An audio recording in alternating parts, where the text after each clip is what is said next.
Hello, welcome back. On RealCopStoriesVideos.com, 359 cop stories. Look them up, 7, 8, 9 minutes. A lot of gross alerts for the vice ones. Some stuff I cannot forget. Foot pursuits, car pursuits.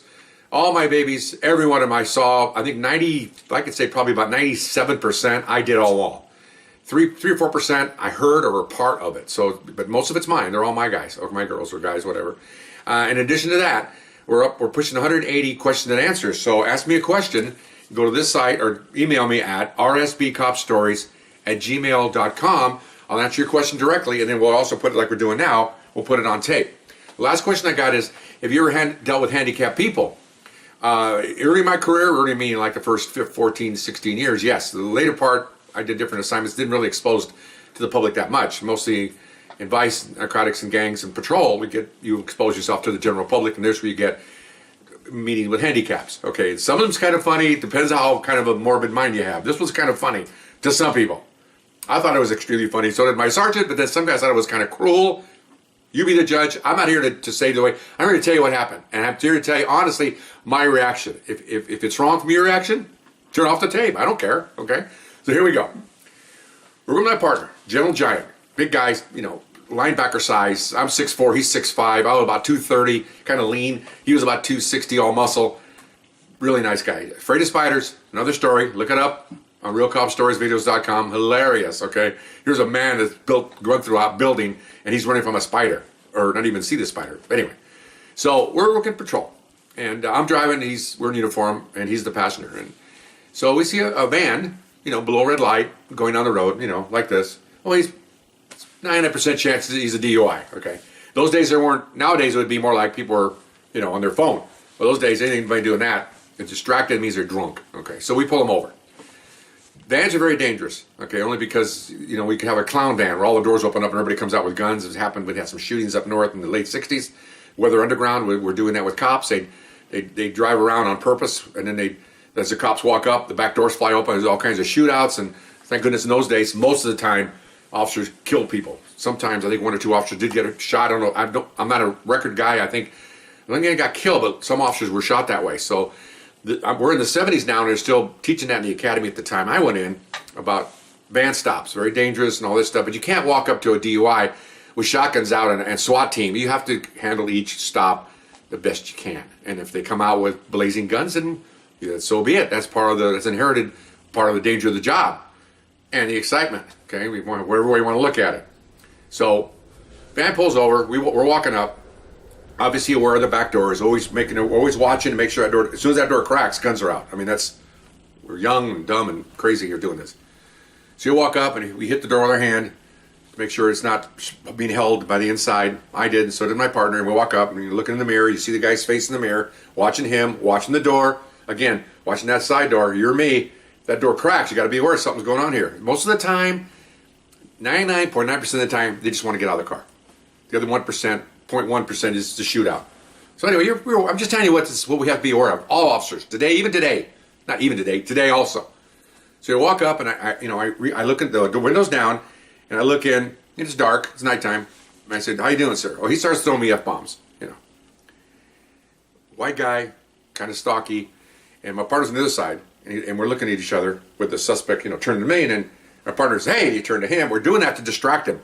So let him know, A, there's 2 officers here, and B, if you distract people, there's all kinds of ways you can distract people from doing, if they're going to do you harm, okay? I've had officers that walk up and the guy will reach down, and I've had the officer just backhand him in the face real quick. It startles them, but what it does, it gets their mind off. You don't gangster slap him, but you get his mind off what he's doing. Distraction technique. Do that a lot, especially when somebody's got they got a grip on the steering wheel. You just reach up and you grab his wrist, and he's gripping, and you just give him a quick snap in the face, and they're startled and let go. Works every time. It's really strange. Okay, you want to protect their faces, so instead they go back like this, then you grab them. Okay, I'm getting inside here, but that's what you do. So I'm talking to him. He's F-bombing me, and as he's F-bombing me, I smell alcohol. So again, look at my partner. I go like this. I nod. That means we worked together a long time. It means we're going to take him. Okay. So as you get out of the car, I ain't get out of the car. So I grab the door, and a little bit of he grabs the hand on the inside. I got down on the outside.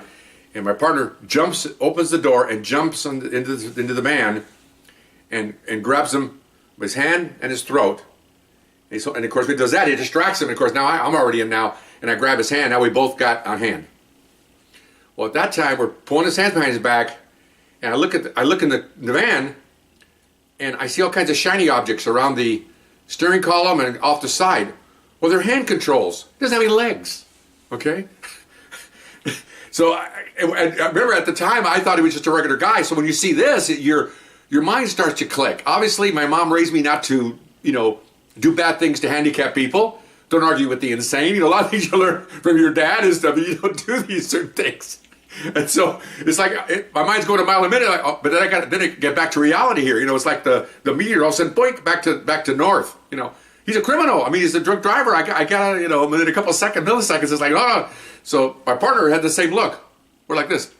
Looking, of course, he's F-bombing. Get out of the car, F you. Okay. So now we have an a-hole. Okay, so remember, we're both kind of big. My partner's got guns as big as my legs, but I'm kind of wiry. So we actually lifted him off the seat. Took the handcuff. We already had the belt off, which kind of didn't do any good. What's the point? You know what I mean? But anyway. So took the seatbelt off, and my partner walks through over the seat, and we bring him out and put him on the ground. Now, unless you've done this, you got these liberal media and all these people that hate cops. If they saw this and drove by and see 500 pounds of police officer wrestling a man with no legs, you say, "Oh, this is horrible." Well, you have to understand, it's like I've wrestled midgets before. I don't, helping with other officers. I don't have any stories about midgets. Just I only had one where I helped. Very hard, little people. I'm sorry. Very hard to control them because they're small, they're tight, and they're strong, and so it's really difficult. And you see 4 officers wrestling a little person. Well, that's terrible. Tell you what, why don't you go over here and try this? Until you've done it, and then you realize, oh my gosh, this is unbelievable. So but this wasn't a little man. This wasn't a little person. This was a regular-sized human being, but he had no legs, so he was a regular amount of strength, more than a little person. So trying to show you what this is like. So we're struggling on the ground. We cuff him. Well, the problem with cuffing him is that he can go like this, And the purpose of cuffing someone is to make sure their hands behind their back and don't come out and threaten you. And if somebody has them here, they can do this. They can do all kinds of stuff. So now we have him handcuffed face down, and we look at each other. What are we going to do now?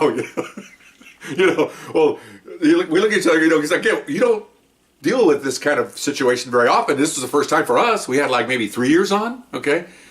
So he goes, he's got a belt. Well, that helped because we just basically got another set of handcuffs, cuffed his handcuffs, and then cuffed him to his belt and back. So that kept him kind of in control, and it really did, actually. And of course, the whole time he's screaming, and he's yelling for help. People are driving by real slow. I mean, they see a police car, 2 guys with 2 uniforms. For me, I'm just one of those look-at-deals. If I wasn't a cop, I'd look by and go, wow, and I just keep on going. Doesn't affect me, okay? Might offend me, but I'm on it. I don't care. I mean, as a citizen, I'm just keep on going. That's why you get on the freeway and all these people stop to see a wreck. Come on, just keep on going. Does it really affect you? Anyway, so we get him handcuffed. And we look in the car, and there's a couple of bottles of hard alcoholic bourbon and whiskey, whatever, on the floor. And so we go, okay. So we grab one of those for evidence. It's just, it's half full and everything. Another police car saw us just as we were picking them up. Okay, we were still on the ground. So they make a big U-turn, come roaring around because you don't know what's going on. And they get out. What do you got? And they look, go, oh, come on. They call our names out. And we were a little side thing here. My partner and I have been together about 5 months, and there's 297 officers here in this division. We were the #1 arresting team. We arrest everybody. Women, men, kids, juveniles. I had a big burglary chain I arrested. I mean, we didn't care. Okay, our job is to arrest people. That's the social workers and all that do their thing. So people thought that sometimes we were chicken-ass about putting people in jails because when you are #1, people take shots at you because they think you're trying to, what they call hung people, in other words, have borderline cases just so you can make arrests. We didn't need to do that because we had enough work every day of the week. Didn't have to half-step somebody into jail or make up stuff. Didn't have to. We don't want to. It's illegal. But you don't have to. There's like getting a ticket. There's hundreds of tickets out there. You have to pick it. I'll take that one. There's so many. I don't know why officers can't write 20 a day. We used to write about 8 each a day just by riding around, seeing guys blow red lights. You see people all the time when you're driving out there, blowing red lights, cutting off in front of you, tailgating. Those are all tickets. Okay, so anyway, so he's F-bombing us. So we pick him up, and we're walking around to our police car. Of course, they're yelling out like, how are you going to give him the field sobriety test? How's he going to walk the line? How's he going to, all that stuff, You're going to put his stump on the ground so you can put his finger to his nose? And we're like, oh, yeah, that's really funny. And of course, we'll look at each other and go, you know what? That's what I was thinking. That's pretty funny. We're laughing ourselves. It's the obvious of what the jokes are here. Again, if you don't think that's funny, fine. Turn the video off. I thought it's kind of funny. Okay, especially when he's F-bombing and everything. Okay, fine. So then we, I was a driver, so my partner had to get in the back. We didn't have the cages in. So we had to get in the back seat with him. Well, that was interesting because we put him in the back seat. Then we had to hold on to him because, what's going to happen? He's going to fall over, okay? So I had to hold on to him.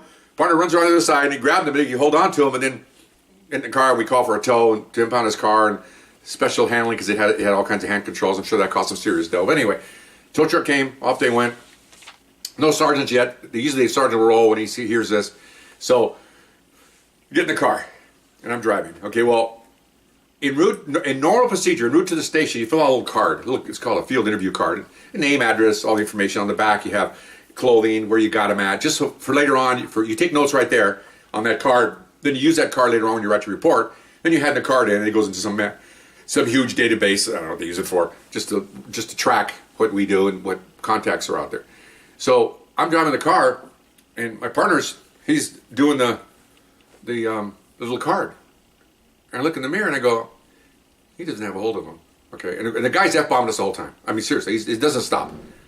So I probably should have told my partner, I'm going to make a turn here, and you don't have a hold of this guy. But since he's kind of an a-hole, I just made my turn. Okay, so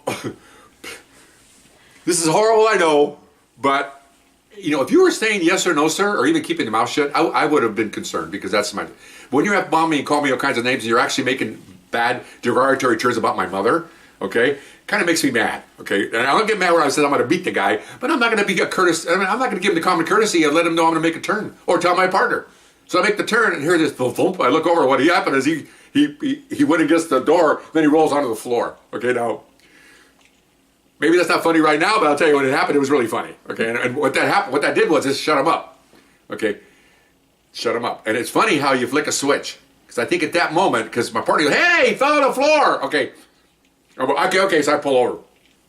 That moment is a commercial out now about phone server. You flick a switch, and it was a big switch. That little guy's switch went on.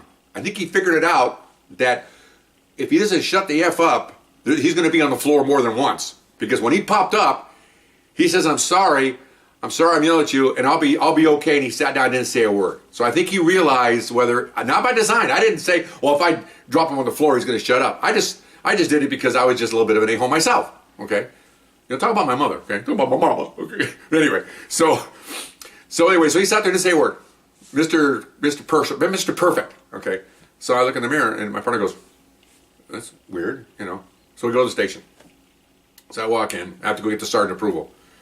And I'm trying to figure out if it comes up, I'm going to tell him what I told you.